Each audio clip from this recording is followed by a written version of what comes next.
And welcome to the stage, your host and MC for the evening, John Bunyan. Yeah, thank you. Wow, this is an awesome crowd. Thanks for coming out. Give yourselves a big round of applause for coming out. Supporting live comedy.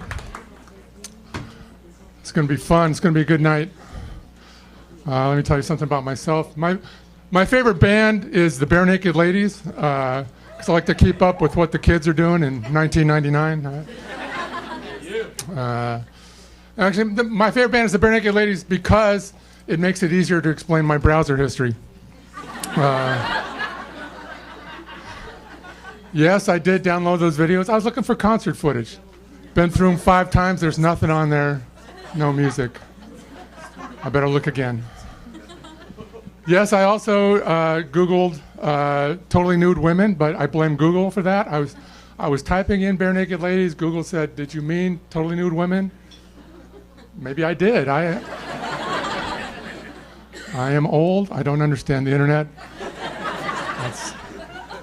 That's my excuse. You are a good crowd. I was checking you out before the show. Mostly you, but no, I'm sorry. That's creepy, right? Because I'm old enough to be your dad, I'm sure. That's what happens all the time at work. I work with a lot of younger people, and they find out how old I am, and they're like, "Oh, you could be my dad." So I always just say, "Yeah, I probably could be." I don't remember most of the 70s, half the 80s.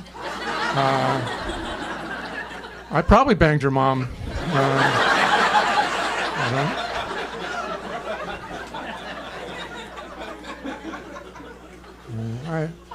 I wasn't really that wild. I mean, I smoked some pot back in college and stuff like that. That's a thing to bond over, I think, with the young people. But I understand that like the pot today is probably 10 or 20 times stronger than what we had back when I was in college. So yes, applaud for powerful pot. I get it. But the thing is, that just says to me that young people today are just used to having everything handed to them, In my day, we knew the benefit of hard work. I mean, if we had to inhale deeper and hold it longer to get the job done, that's what we did, goddammit. We had to make our own bongs out of, like, lava lamps and macrame. It's like stuff from the 70s. When we got high, we had to walk to the convenience store to get our chocolate chip cookies and Doritos. Uphill both ways. And they didn't have Cool Ranch Doritos. We had to make our own dip. Life was tough. But I am getting older. I'm at that age where they recommend that you get regular prostate exams. Although actually, the American Cancer Society has kind of backed off, said maybe it's not as important as they originally thought.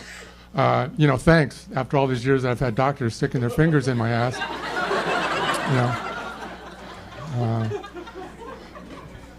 Especially that one doctor who said it was normal to reach around and check for testicular cancer at the same time.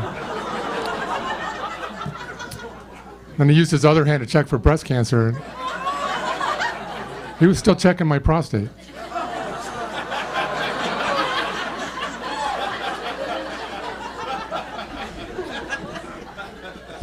I go to a lady doctor now. She's got smaller fingers. Plus, I've been married for a long time, and this is the only chance I get to get undressed in front of another woman and have her touch me below the waist. So I have a $15 copay. I just toss the bills back there one at a time. Just making it rain, son. Just making it rain.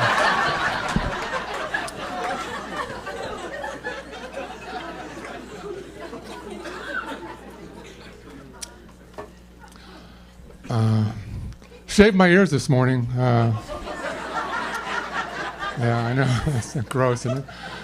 They don't tell you about that, when you get older, that those things start to happen. It's not like when they have that talk with you when you're going through puberty, they tell you, hey, look, you're going to notice some changes in your body. There's going to be some hair growing in some different places, and you're going to get some pimples on your face. And, like one day you might be in the shower, say, and then you'll suddenly notice that suddenly there's more to wash than there was before.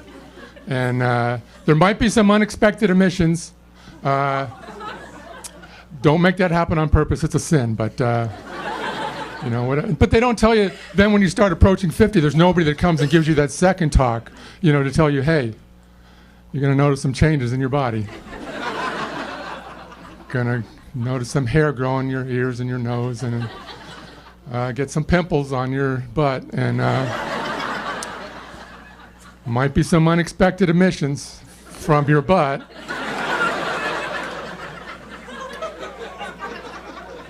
One day you'll come out for breakfast in your boxer shorts. Don't worry about it, you'll be alone because you're divorced and alone. And you'll come out, you'll sit down and have your cereal. You'll sit on your testicles. It's going to happen. It's just God's way of telling you that everything for the rest of your life is going to involve pain. That's just the way that works. Let's see. My parents were divorced when I was young, so I never had that really talk. In fact, it was weird. My mom didn't really, tell me much at all, like the names of your body parts. She told me, there's your ears, there's your eyes, but never, nothing going on down here. It was weird. I mean, if my dad had been there, it would have been just, that's your dick, stand up when you pee, let's go eat. Didn't happen with my mom. And, parents at that time, they wouldn't tell you the real names of things. And, that's your thing, or that's your, whatever, something weird, your weenie. I know my friend's parents told them, that's your noodle. And, I couldn't eat chicken noodle soup after that. I heard that one. Not to mention cream of chicken was worse. But so my dad wasn't around, which made it kind of awkward, especially like Father's Day. You want to get your dad a card and stuff like that. And, all the cards are world's best dad. And he wasn't. Well, he knew it, and I knew it. So, that wasn't going on. So what I did is I wrote my own Father's Day cards for the kids from broken homes. Yeah. Dad, all the wives you have had, some consider outlandish. But one more stepmom, I get a free sandwich. It's all right. Some dads are classy. Some dads are cool. The feelings of abandonment I felt after you ditched our family eventually led me to drop out of school. I don't know. I'm still working on that one. Not the card, just the feelings of abandonment. I'm working on that. Still, I don't know. Oh, thanks. One more. Some dads go fishing. Some dads go and hunt. You went and left mom for an alcoholic bitch.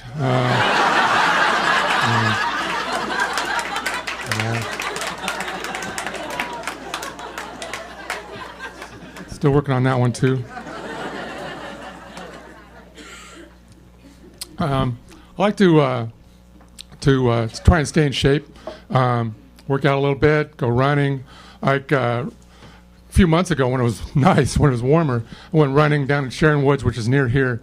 And when I was finished, I ended up at the children's playground. And they have this statue, a saber-toothed tiger, that the kids all like to climb on. I used to take my daughter there to climb on it. So I thought, what I'm going to do is take my phone, take a picture of that, Facebook it to her. It's nostalgia. It's sweet. And then I realized that I'm a 50-something-year-old guy by myself at the children's playground. My shorts are all wet. It's sweaty. I was just sweaty. It's okay. But I thought maybe this is not a good time to take pictures of little kids. So I just decided to sit down on the bench and wait. Maybe they'll get off and I'll just take a picture of the tiger. And all of a sudden, from out at the side, this little girl, like 2 years old, starts running towards me. I don't know what she's doing, just running in my direction. And I look and I see her mom off in the distance. And her mom's looking around, where'd my daughter go? And she turns around, sees her daughter, sees me, and just goes, Sophie, no! And then the dad sees this, and He turns around. He just takes off running for Sophie. And he's got his eyes locked on mine. He's just sending me a message, that if you make your move before I get to Sophie, you're dead. And I got it. And I'm trying to lock my eyes with him and send him a message, but I'm not getting any service here. I don't know what's going on. I don't know how he does that with his eyes. And I don't know the universal sign for you've totally misunderstood this situation. So I just wait, and he eventually catches up to Sophie right when she's getting to me. He catches up, he grabs her, throws her over his shoulder, turns around to leave, and she starts to cry. And I just go, that's okay, Sophie. Don't worry, we'll get together next time. Yeah. Don't bring your dad next time.